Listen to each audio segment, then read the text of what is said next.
La loi Duplon, destinée à simplifier l'exercice du métier d'agriculteur, vient d'être rejetée à 274 contre 121 et va donner lieu à une commission mixte paritaire. Depuis ce matin, les agriculteurs sont mobilisés.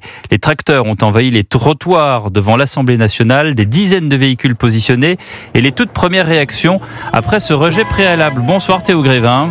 Bonsoir Pierre, bonsoir à tous. Vous êtes devant l'Assemblée nationale pour Europe 1. Comment réagissent les agriculteurs ? Eh bien écoutez, ici c'est un véritable ouf de soulagement. Les agriculteurs qui sont très satisfaits après le vote à une large majorité, vous le disiez, de cette motion de rejet qui va permettre normalement de faciliter l'adoption du texte.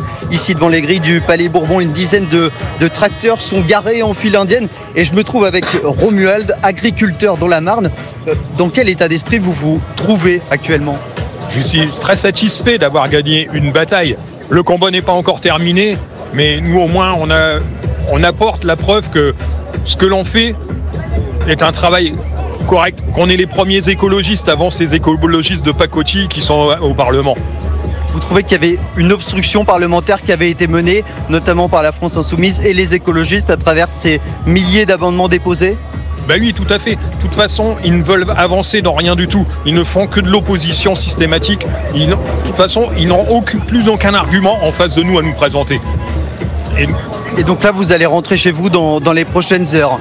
Ah oui, on reprend le bus et puis on rentre chez nous, satisfait, mais on attend la suite de la bataille.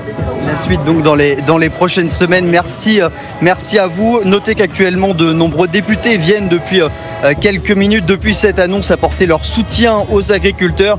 Des agriculteurs donc qui, à l'image de Romuald, vont rentrer dans leurs exploitations et qui espèrent l'adoption rapide de ce texte dans les prochaines semaines. Merci beaucoup Théo Grévin.